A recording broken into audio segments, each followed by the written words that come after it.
Assalamualaikum warahmatullahi wabarakatuh. Kembali lagi bersama kami di Bisik Siniar Bincang Asik. Sudah lama kita tidak menyapa sobat bahasa yang ada di rumah. Dan kira-kira sudah berapa lama? Sudah lama banget. Nah, kali ini kami kembali. Oh ya, sebelum memperkenalkan warna kami nih, warna untuk special episode ya. Saya Fauzan. Nah, kenapa kami bilang ini special episode? Karena di sisi kali ini kita untuk menyambut anniversary Prodi PBSI yang ke-16.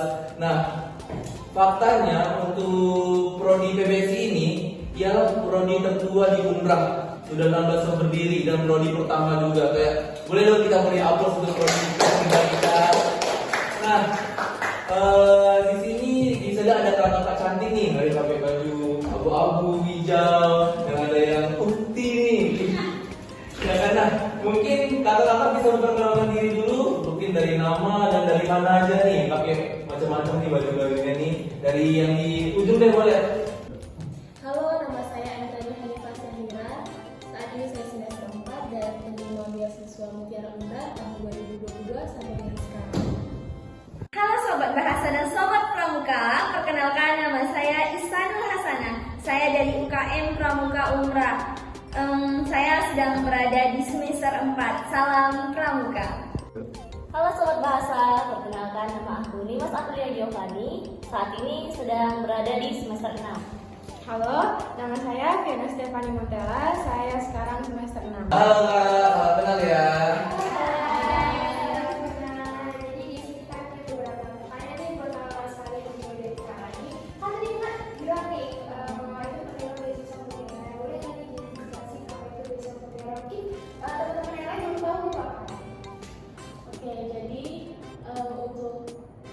Informasi, beasiswa Mutiara Umrah ini merupakan beasiswa yang diberikan dari kampus Umrah untuk mereka-mereka ataupun untuk calon mahasiswa baru yang memiliki potensi khususnya di bidang akademik. Biasanya itu dari bidang olahraga atau seniman ataupun dari yang ikut PTK ataupun yang mengangkat. Nah, alhamdulillahnya saya dapat beasiswa Mutiara Umrah itu di jalur Jalur sampai sekolah.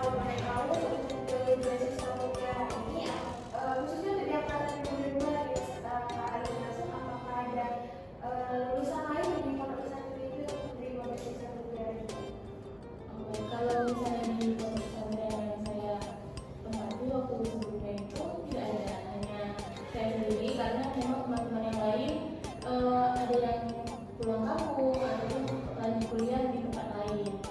Nah, cuman kalau di angkatan 2022 ini yang lulus di jalur Mutiara Umrah ini ada beberapa orang, ada 7 orang kalau tidak salah. Nah, 7 orang ini dipisah, maksudnya terpecah antara fisik ataupun yang lain.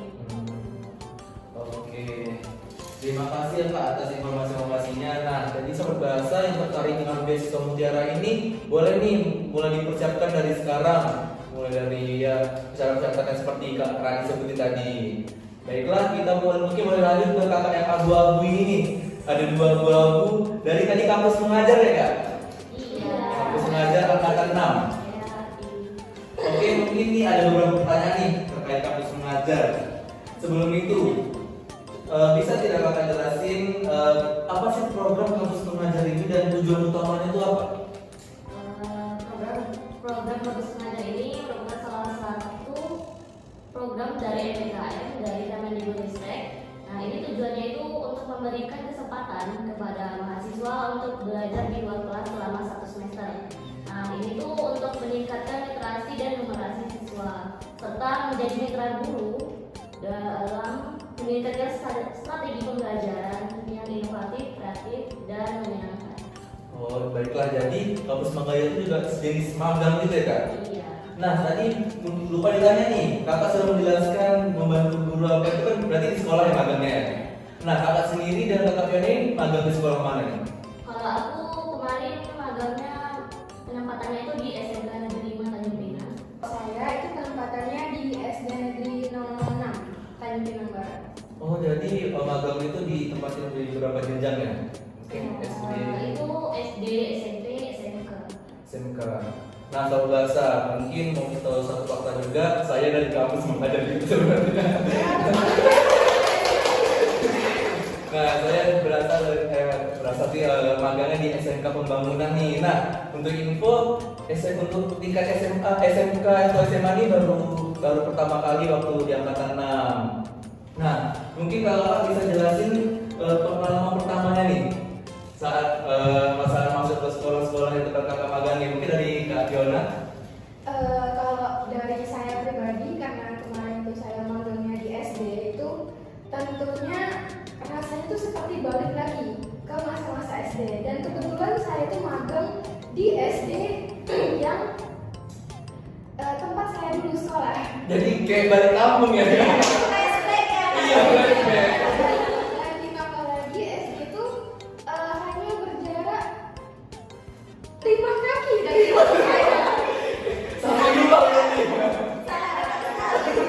Sekali. Jadi mungkin alasan saya ke sekolah itu selain saya ingin meningkatkan literasi dan numerasi di sekolah tersebut, juga saya ingin kembali menikmati pengalaman selama SD, dan juga itu kan termasuk di lingkungan saya ya. Jadi saya mungkin lebih optimal gitu terlibat dalam membantu sekolah tersebut.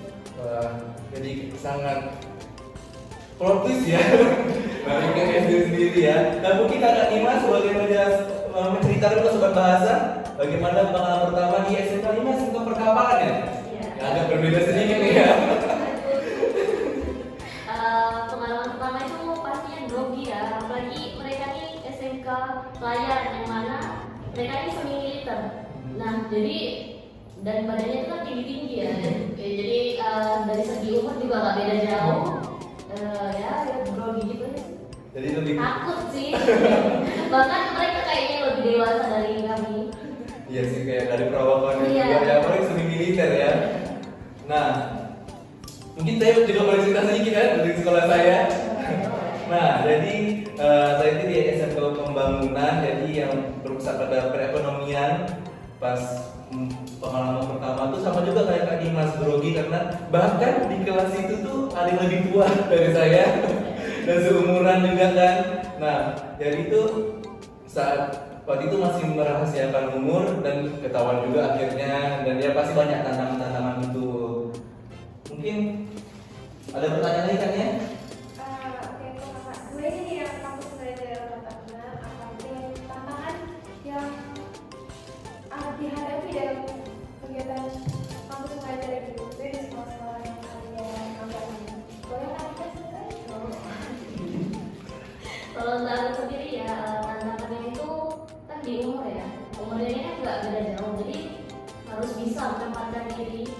Misalnya di dalam kelas nih harus bisa menjadi seorang pendidik. Nah, kalau di luar kelas, misalnya di saat jam istirahat atau jam kosong, aku menempatkan diri aku di sebagai teman cerita, karena mereka suka banget cerita tentang pengalaman-pengalaman mereka selama bersekolah di situ, gimana susah senangnya. Terus tantangan yang lain itu menyusun program, gimana caranya menyusun program itu sesuai dengan kondisi sekolah. Program seperti apa tuh? Itu? Kan dari Kemendikbud kan kayak literasi numerasi itu kan. Mungkin boleh dijelaskan salah satu program dari literasi dan numerasi yang di SMK 5 itu? Kalau untuk literasinya ini kami biasanya masuk ke kelas itu diambil jam pelajaran 1 jam pembelajaran aja. Di situ kami biasanya itu kan ditampilin video, kadang juga ditampilin kayak film-film kan, entah dongeng tentang kerajaan. Nah, nanti mereka selesai menonton itu entah dikasih kuis kah tentang teka-teki silang, nanti dikasih pertanyaan dong mengenai apa aja sih yang udah kalian tonton tadi. Nah, terus kemarin tim aku ada yang nampilin film. Terus di akhir film ini nanti mereka pakai apa sih itu namanya? Spin. Spin wheel ya? Nama-namanya kan ada dicantumin kan di spin. Jadi siapa namanya yang muncul itu mereka maju ke depan, maju ke depan, terus sampaikan apa sih pesan moral yang didapat dari baiklah nih untuk kakak Fiona nih, untuk anak SD nih masih kecil-kecil lucu-lucu nih. Iya, Mungkin programnya, programnya pas mungkin beda juga ya. Iya. Ini kalau kakak masih besar kan gak tertarik kan juga langsung ngajar. Ini bisa menceritakan nih pada yang sobat bahasa di rumah juga yang ingin ke kampus mengajar. Oke, boleh kak ceritakan pengalamannya nih di SD. Oke, sebelumnya emang saya di SD itu kan terkesan kita ngajarnya tuh agak ini ya, agak mudah gitu kesannya kok dari luar ya. Padahal kalau kalian terjun langsung ke SD itu tentunya punya tantangan tersendiri. Kebetulan saya itu dapat kebagian dan emang saya mau untuk ngajar kelas 1. Satu SD. Iya. Yang masih nangis setiap istirahat, yang masih nyari orang tuanya setiap istirahat, itu saya menghadapi itu tiap harinya. Mungkin di awal-awal kesusahan saya itu adalah bagaimana saya membuat mereka itu nyaman gitu dengan kehadiran saya. Karena sebelumnya guru mereka itu mereka anggap sebagai ya udah itu guru saya. Dan dengan kehadiran saya di situ, mereka mungkin bingung kayak ini siapa sih, kakak ini siapa sih, kenapa dia selalu ada di situ. Nah, padahal saya udah setiap hari saya kenalin kalau saya ini guru, tapi mereka nggak percaya. Mereka aja, tapi mereka akhirnya nggak mungkin, ini kan kakak gitu kan. Bahkan ada yang beberapa kenal saya, itu tetangga saya. Dia bilang kayak nggak mungkin ini kan tetangga ini kan, nggak mungkin nih guru gitu kan. Tapi lama kelamaan saya menerapkan pembelajaran yang mana itu menurut mereka itu menyenangkan. Jadi mereka anggap wah ternyata belajar sama kakak ini itu sama menyenangkannya dengan belajar dengan guru. Jadi mereka lama kelamaan itu mulai menyetarakan kedudukan saya dan kedudukan guru gitu. Jadi di akhir-akhir itu saya mulai terdengar panggilan bu gitu. Awalnya cuma kakak, akhirnya manggil bu gitu. Dan mungkin kesulitan lainnya kalau khusus ngajar anak kelas 1 itu karena beberapa itu kan nggak semuanya tuh bisa baca. Jadi saya tuh di awal mungkin kesulitan gitu dengan membagi jam saya ngajar. Itu gimana saya ngajar ke siswa kelas 1 yang sudah bisa membaca dengan siswa kelas 1 yang bahkan huruf aja mereka nggak tahu. Nah, itu kesulitan saya. Tapi setelah saya berkonsultasi karena emang awalnya saya adalah mitra guru, tentunya saya konsultasi dengan guru, saya cari tahu latar belakang dari siswa tersebut kayak gimana. Nah, setelah saya tahu nih, saya membagi kelas itu. Jadi mungkin kalau misalnya pembelajaran yang dibantu teman sebangku itu kurang efektif, jadi selama pembelajaran memang saya berikan perhatian saya tuh adil kepada kedua-duanya, tapi saya memberikan perhatian ekstra kepada siswa-siswa yang belum bisa membaca, yakni dengan memberikan jam tambahan kelas. Jadi sebelum mereka pulang itu emang saya udah konsul juga ke orang tuanya masing-masing. Saya minta waktunya 30 menit atau sebisa mereka itu saya ajarkan sebelum mereka pulang sekolah. Dan untuk menangkap perhatian mereka karena itu tentunya jam pulang sekolah yang tentunya mereka pengen main, pengen jajan. Nah itu tentunya saya menggunakan media-media yang saya rancang dengan teman-teman tim saya dan alhamdulillah itu ada perkembangannya. Seru banget dengan Raya meskipun Sedikit nanya kan tadi tertarik nih kami sebagai semester 4 yang bergabung di KM kampus mengajar. Nah dari tadi kami mendengar sedikit cerita dari SD, SMK. Masih penasaran sama SMP apa kita mencoba untuk SMP aja? Kalau misalnya dari SMP itu seru juga. Jadi kalau misalnya belum tahu dari kami silakan cari tahu sendiri. Nah, kan itu kan kalau SD itu kan nanti kita nggak bisa penelitian Kak, karena kan jauh kali ya jaraknya. Kan SMP sama SMK yang bisa kita penelitian. Nah kalau sebagai kakaknya ngambilnya di SD itu penelitiannya itu dapatnya gimana? Emang kalau SD itu kan ranahnya ke TGSD ya. Kalau kita ini lebih ke SMP dan SMA. Kalau misalnya soal metodologi penelitian itu sebenarnya tergantung minat kita kemana. Tapi kalau misalnya kita mau pengajaran, nanti di MK pengajaran itu kita bakal terjun juga langsung ke sekolah tanpa adanya program-program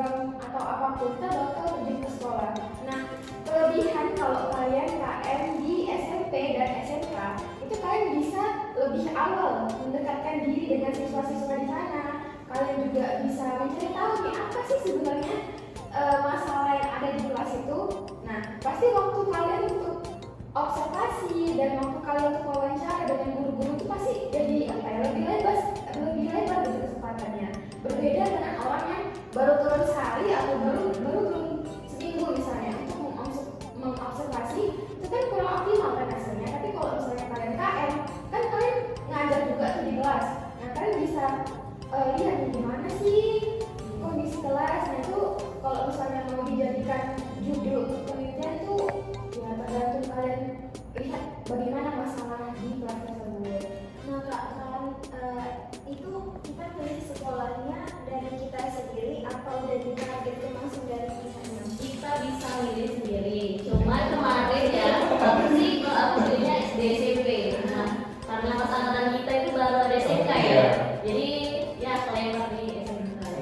Jadi kita bisa Jadi tergantung demi dari pusat. ada petanya ya, kalau kita bisa Iya. pilih peta. Nah kan katanya ada kalau misalkan kitanya kuliahnya di sini, di KTP-nya tinggal di luar tempat di domisili kita.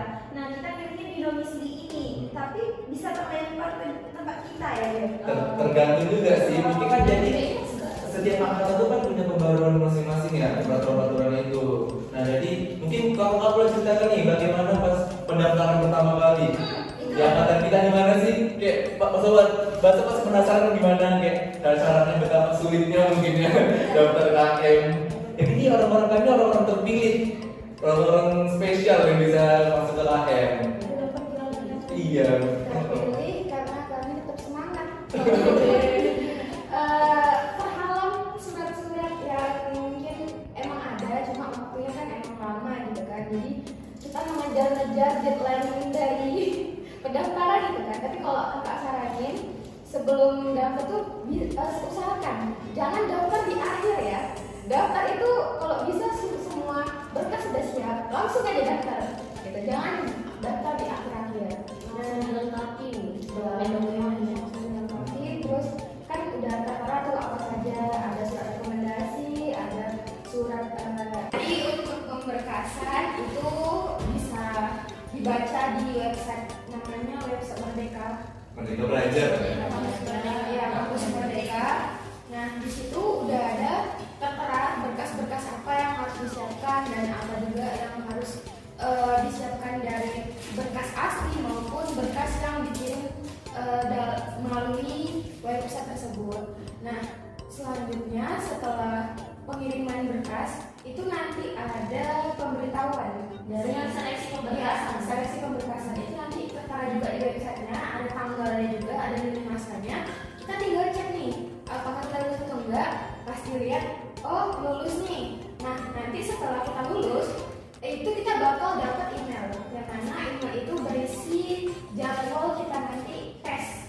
Nah tesnya itu ada 3 ya. Yang pertama itu ada tes kebinekaan, terus ada tes literasi, numerasi, cukup itu aja. Nah setelah tes itu tadi barulah apa tadi? Tes itu yang mungkin kendalanya banyak dari jaringan yang paling utama Ya ya. betul, jaringan. Jadi usahakan jaringan stabil. Terus nanti kita juga tes itu open kamera. Nah jadi dibuka kameranya, jadi usahakan jangan tidur, jangan makan, karena itu bakal diawasin sama KKM-nya. Dan butuh kesabaran yang tebal Ya betul. karena banyak sering Karena error banyak nih. yang akses. Banyak Satu akses. Indonesia. Nah, Oh jadi kita kayak nge-zoom gitu kak? bukan langsung Dia nanti kita dikirim kayak aplikasi. Nah di aplikasi itu udah ada tesnya dan udah ada tersedia kamera di situ. Jadi kita tinggal kalau misalnya dia ingin mengakses kamera tinggal izinkan aja. Kita harus download dulu. Ya, Jadi kita sama kayak gini ya? iya, kurang lebih kayak gini simulasinya. Ya gimana maksud tertarik nggak masuk KM? Aduh, setengah ikut juga, tapi masih kita taruh. Iya kan, karena supaya untuk memajukan generasi bangsa ini ya. Ya, harus ada perjuangan karena Iya. perjuangannya tidak berhenti di pendaftaran saja. Iya.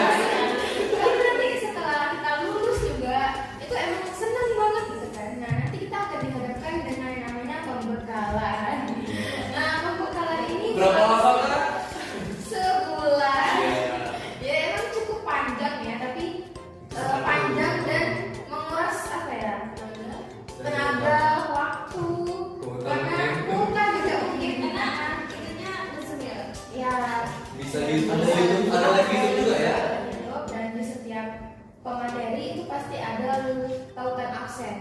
Jadi usahakan jangan tidur gitu, biar nggak kelewatan absennya. Kalau misalnya mau istirahat ya boleh, nanti kan disediakan juga istirahat 15 menit itu boleh digunakan untuk makan, mandi gitu. Jadi tolong dikelola waktunya, karena kalau misalnya kita merasa terbebani gitu, pasti di tengah-tengah jalan tuh pasti kayak rasanya nggak mau ikut lagi gitu kan. Nah, jadi dinikmatin aja, karena setelah sebulan itu nanti bakal ada rasa deg-degan nih. Pas pertama kali masuk ke sekolah itu kan respon dari warga sekolah tuh beda-beda gitu kan. Nah, itu siapkan aja dulu gitu.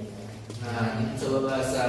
Mungkin nanti kalau misalnya mau ingin tahu lebih dalam tentang Matus Mengajar, beasiswa mutiara atau dari UKM Pramuka, mungkin kita bisa bikin segmen sendiri ya. Nah, ini kita cara umum dulu nih.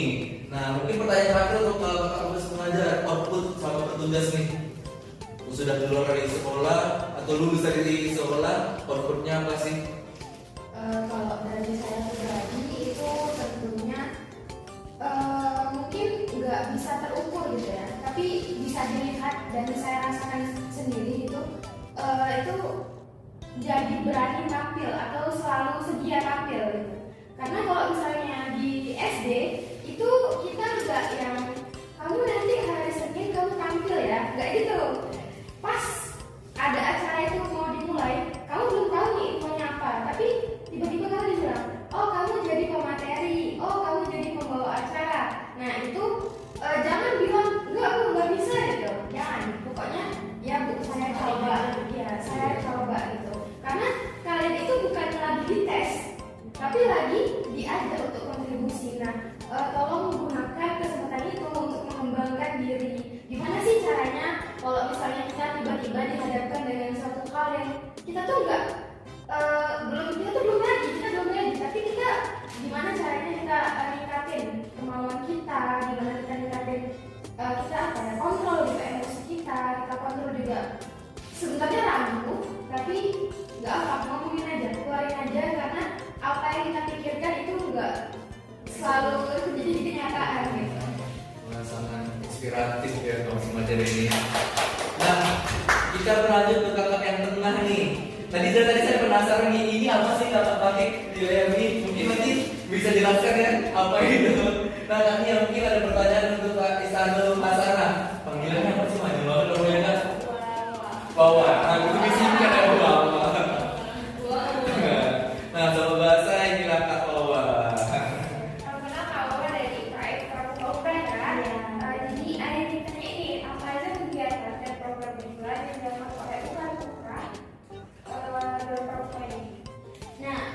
Aku sendiri bergabung di UKM Umrah itu tahun 2022. Pertama kali itu aku tertarik saat mereka mempromosikan tentang pas PPKMB.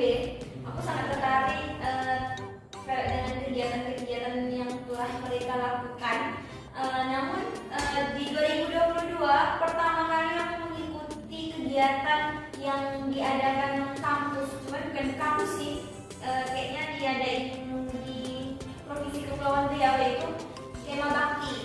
Nah itu di Pulau Penyengat, dimana aku baru pertama kali berinteraksi sama anggota-anggota pramuka yang berada di Tanjung Pinang, sedangkan aku itu dari Karimun kan, pasti kita itu kayak baru kenal. Cuman karena anak pramuka itu kalau udah ada melekat di jiwa pramuka, semuanya dirangkul jadi itu semuanya jadi kayak akrab gitu, walaupun awalnya nggak kenal. Nah kalau program unggul itu biasanya MSC, Maritime School Competition. Nah kampus sendiri itu setiap tahunnya mengadakan MSC, ini udah mau MSC yang ketiga. Kemarin pertama itu ketua pelaksanaannya Pak Mahaka itu di kampus kegiatannya. Kegiatan tersebut mengundang se-Kota Bintan dan Tanjung Pinang. Nah, yang kedua MSC itu Kak Rizal Prayoga sebagai ketua pelaksana itu di Kuarda Kepri itu mengundang se-Kepulauan Riau. Nah, di situ juga ada Bintan, Tanjung Pinang, Karimun mengikuti kegiatan tersebut. Itu Maritime School Competition. Nah, UKM Umrah juga selalu mengikuti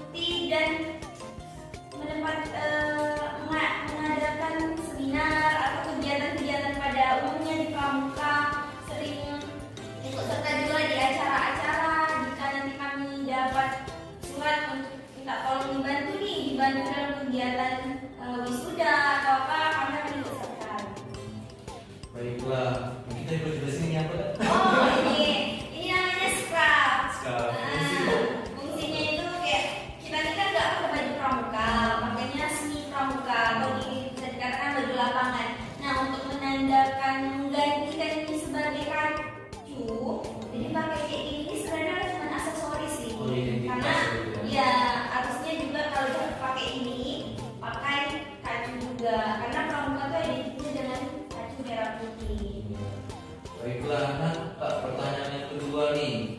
Bagaimana sih pramuka di kampus kita ini berkolaborasi dengan pihak eksternal atau komunitas pramuka yang ada di luar? Oh, kalau kayak gitu, dari hal pribadi saya itu sendiri, saya juga bergabung di Dewan Kerja Daerah Provinsi Kepulauan Riau. Jadi saya sebagai DKD Dewan Kerja Daerah. Nah, awalnya kami itu bergabung ya, tadi bergabung ya kan. Nah, kami itu satu UKM. Nah, di Tanjung Pinang sendiri, kampus yang memiliki UKM Racana Umrah, Racana sama Ambalan itu beda ya kakak-kakak. Karena kalau Ambalan itu bisa ada di kampus, bisa juga tidak ada. Kalau di kampus kita ini Racana digabung sama sama Ambalan. Karena harusnya di Umrah ada Ambalan dan ada Racana. Nah Kak, mungkin dari tadi sobat bahasa nih dengar kata-kata sini Racana, Ambalan, mungkin boleh jelasin ya dari tadi kami tidak mengerti Racana. Kalau Ambalan itu dia merangkum semua untuk penegak sama pandega. Kalau Racana ini untuk pandega juga. Dia kayak mana di atas ini Racana nih, ini Ambalan. Ambalan itu anaknya, nanti bawahnya ada lagi Racana. Racana itu merangkum seperti BEM. Di bawah BEM kan ada DPM, kayak gitu. Oh, paham. Mungkin bisa disampaikan kan ya? Kalau saat ini udah diraih UKM Pramuka Umrah atau dari di bawah sendiri selama di UKM Pramuka Umrah. Nah, kalau dari UKM Racana Umrah itu udah banyak ya, ikut kegiatan MST, ikut kegiatan Kepri sendiri, Pramuka Kepri. Kalau dari saya sendiri, saya itu udah dari SD pramukanya. Bahkan baju pramuka saya pernah dibakar orang tua saya. Saking ambisnya dari pramuka, saking cintanya ya. Kalau dari SD itu saya udah sering pergi, misalkan dari keluar kota kayak tanding di Batam, tanding di Tanjung Pinang. Yang pas SMP saya pergi kemah bakti santri Nusantara itu di Jambi, nggak salah di Jambi. Nah di situ juga saya pergi ke kemah akbar di Bengkalis itu. Pas itu kan saya SMP-nya pondok pesantren ya, jadi itu di situ menurut saya paling unik. Karena kenapa paling unik? Baru kali itu saya pramuka, orang ngomongnya pakai bahasa Arab. Hah? Maksudnya? Ya, karena itu kemah santri. Jadi ngomongnya pakai bahasa Arab. Nah, kalau kita biasanya salam pramuka, mereka tahiyatul kasyafah. Kayak Kak Andri ngerti ya. Ya kan ya, jadi ya. Tahiyatul kasyafah. Nah, kalau di sana kemarin saya ngambil pengalaman, mereka tuh gunakan 3 bahasa. Kalau kita salam pramuka, kita jawabnya salam kan. Mereka salam pramuka, school greeting, tahiyatul kasyafah, tahiyat. Jadi 3 bahasa langsung diambilnya. Nah, beranjak ke SMA itu jatah nasional kami tidak dapat karena COVID. Ya, jadi banyak dari jatah nasional itu terbuang kan. Karena pas itu juga saya hanya sebagai Dewan Ambalan, saya sebagai Pradani Putri di SMA yang di Dua Karimun. Kemarin ikut kemah bakti juga di Karimun. Beranjaklah saya ikut kuliah. Nah, awalnya ingin mematahkan semangat tidak mau mengikuti pramuka lagi Kak, karena merasa capek. Apa sih dapat dari pramuka ini gini-gini? Tapi setelah saya imbang-imbangkan, jiwa pramuka itu masih ada di diri saya. Jadi saya pertama kali melihat di Umrah sendiri itu ada UKM Pramuka. Jadi dipanggil daftarkan nama saya di UKM Pramuka. Saya diajak sama pembina putranya Kak Dodi untuk ikut serta di kemah bakti di Pulau Penyengat. Saya ikut, saya coba, saya merasa wah keren juga nih pramuka di Tanjung Pinang. Mereka merangkul. Karena apa? Karena di sini tidak ada senioritas. Ibaratkan abang dan adik, kakak dan adik. Jadi saya merasa enak juga kayak gini kan. Itu lama-lama saya diajak bergabung di Dewan Kerja Daerah. Saya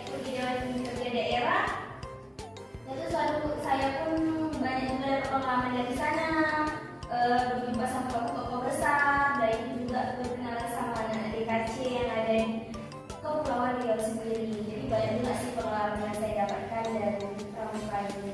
Jadi sangat luas ya pramuka ini ya. Jadi kayak mungkin kita pernah ikut pramuka wajib di sekolah.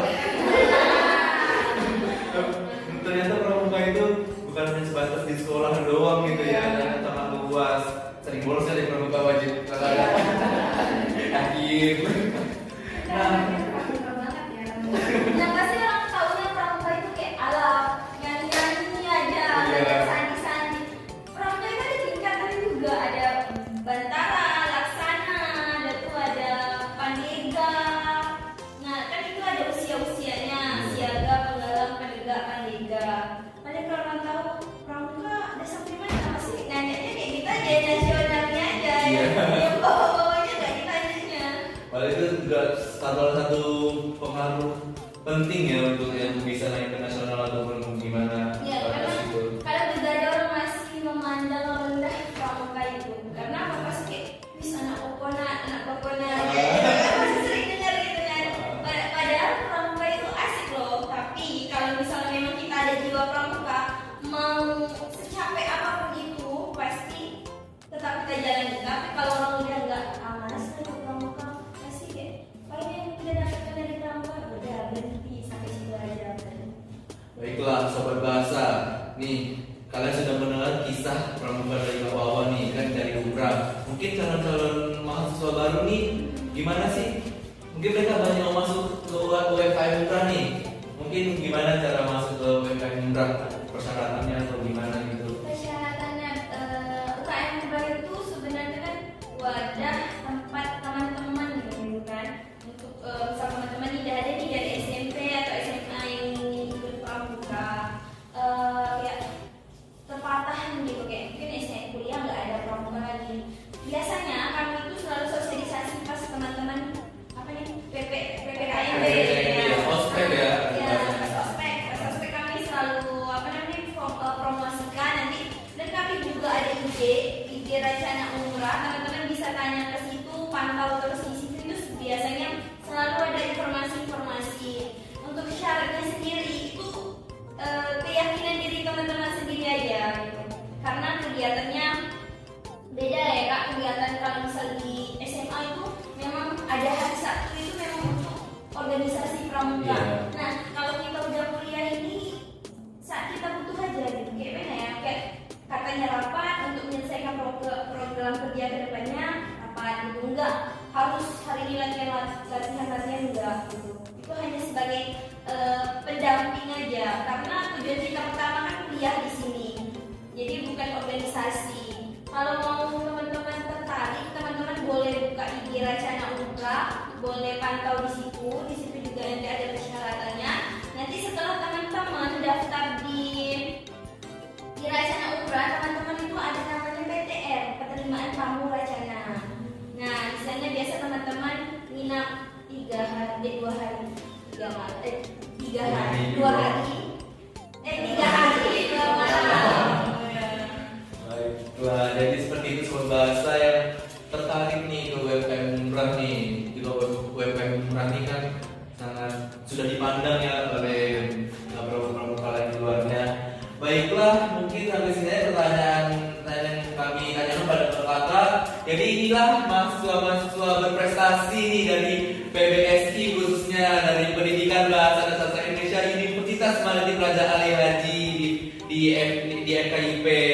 Ada Kak Nima, Kak Fiona, Kak Wawan, Kak Andrani. Nah, bagi sobat bahasa yang ingin tahu lebih lanjut nih, mungkin boleh langsung DM ke kakaknya nih. Nanti kami sertakan link IG-nya di deskripsi. Baiklah, mungkin sampai sini aja. Sebelum itu kami ingin mengucapkan untuk selamat anniversary Pendidikan Bahasa dan Sastra Indonesia yang ke-16. Baiklah, sampai jumpa kembali di episode selanjutnya di CBC Sinyal Literasi. Salam literasi dan salam